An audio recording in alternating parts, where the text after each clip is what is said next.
सबसे बड़ा संसाधन है। शिक्षा से मनुष्य के जीवन में आमूल बदलाव आते हैं।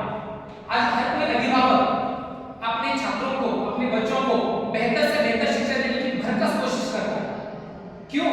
क्योंकि शिक्षा मनुष्य की नींव को बदल देता है, उसके पूरे चरित्र को एक अच्छी तरह से गढ़ देता है। मित्रों, शिक्षा की तरह मनुष्य एक प्राणी की तरह है और शिक्षा में मुख्यतः हमने 3 स्तर बनाए हैं: प्राथमिक, माध्यमिक और उच्च शिक्षा। उच्च शिक्षा देश के नीति निर्धारण में बहुत अहम भूमिका निभाती है दोस्तों, क्योंकि इसी वजह से देश का विकास कैसे होगा, देश की निर्धारित स्थिति भविष्य में कैसी होगी, यह अगर हम जान सकते हैं तो उच्च शिक्षा के माध्यम से।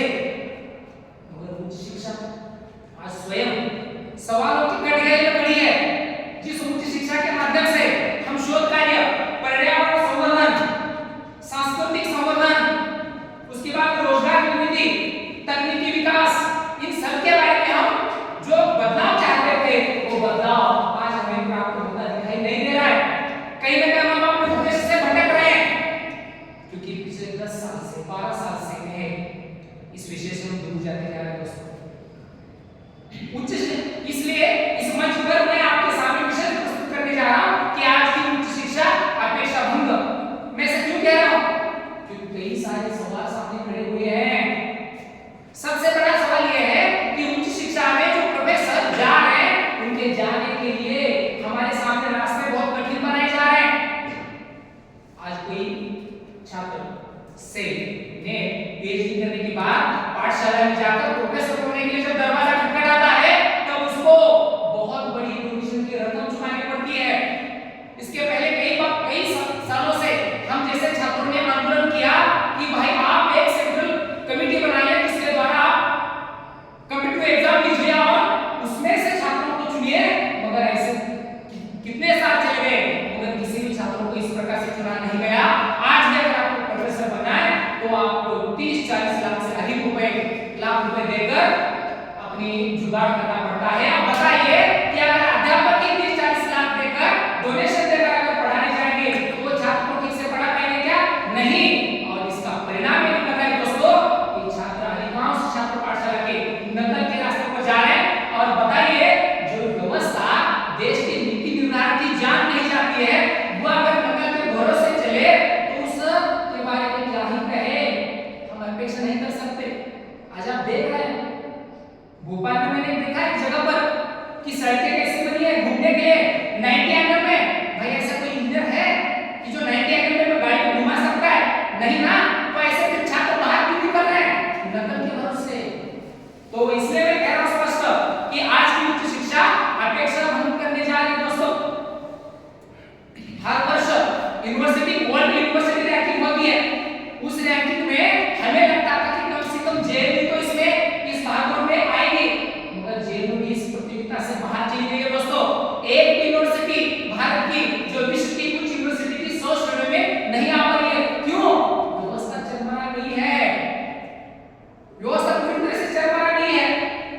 और जो हमारे पीएचडी वाले प्रोफेसर निकल रहे हैं, उसमें भी बहुत बड़े स्केल में चोरी हो रही है।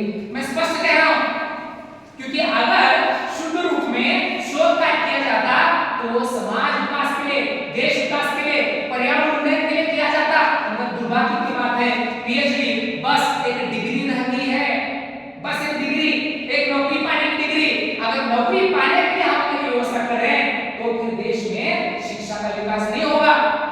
हमारे सपने हैं कि आज तक्षशिला, नालंदा जैसे यूनिवर्सिटी जैसी हमारी बेहतर स्थिति भविष्य में बने, देश महासत्ता बने, मगर हमारे जो दिशाएं हैं वो गलत हैं। हमने जो रास्ता चुना है वो रास्ता गलत है। इसलिए हमें उच्च शिक्षा अपेक्षा भंग की राह की ओर लेकर जा रहा है। दूसरी ओर आज अधिकांश ग्रामीण इलाके के कॉलेज देखिए, उसमें छात्र सिर्फ टीसियां जमा कर रहे हैं, डिग्री लेने के लिए आ रहे हैं। और अधिकांश छात्र कहां हैं? उन्हें मुंबई, बड़े-बड़े शहरों में कंपनियों में काम कर रहे हैं। क्यों? क्योंकि पाठशालाओं ने उनका भरोसा खो दिया है। उनको उम्मीद नहीं कि यहां मुझे ऐसी शिक्षा मिलेगी जिससे मेरे जीवन की तरक्की होगी। तो इसलिए मेरा स्पष्ट मानना है कि आज की उच्च शिक्षा जो है वो अपेक्षा भंग करने जा रही है।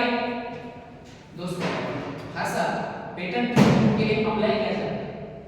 हमारे भारत में विज्ञान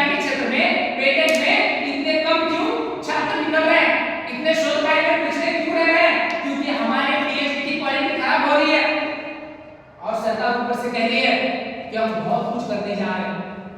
अभी शीतकालीन सत्र में सबसे बड़ी घटना होगी तो ध्यान रखो। कौन सी घटना?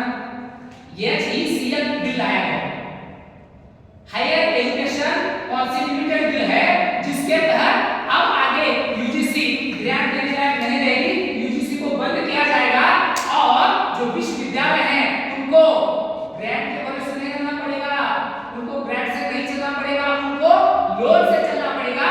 अब जो विश्वविद्यालय है वो कॉर्पोरेट जगत में आ गई है, कंपनियां बनी हैं, कंपनियां बनेगी तो मुनाफा दिखाना पड़ेगा, मुनाफा दिखाना पड़ेगा तो व्यावसायिक शिक्षा लाई जाएगी, तो फिर इतिहास बोल पड़ेगा, तत्वज्ञान बोल पड़ेंगे, संस्कृत बोल पड़ेंगे, साहित्य बोल पड़ेंगे, फिर कहां आएंगे विवेकानंद, कहां आएंगे अम्बेडकर जी, कहां आएंगे फुले जी, कहां आएंगे सर्वपल्ली राधाकृष्णन जी? नहीं, ये शिक्षा जो है अब सिर्फ कॉर्पोरेट के रास्ते पर चल पड़ी है। तो ये बिल हमारे लिए खतरनाक है।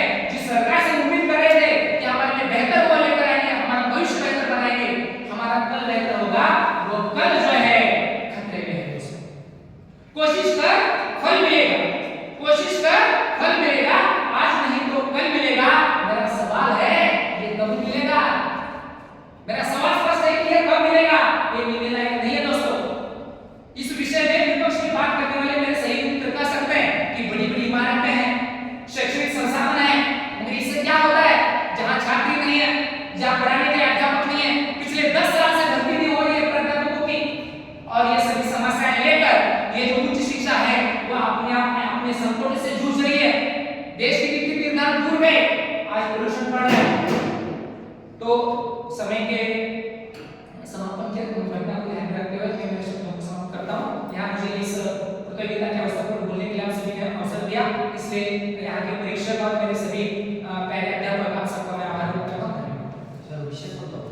आज की उच्च शिक्षा, मराठीमध्ये आजची उच्च शिक्षण अपेक्षा कुठे आहे विषय? असा शेवटचा असेल शालेय सांस्कृतिक कार्यक्रमांचा नाही सर, सर्व नाही शालेय संस्कृती करत आहे सर, कुठलं नाही. आजची उच्च शिक्षण अपेक्षा माझ्याकडे राहतो सर. नाही त्याच्यातला विषय पाहिजे. ऐका ना, आहे सर, विषय आहे मी दाखवतो.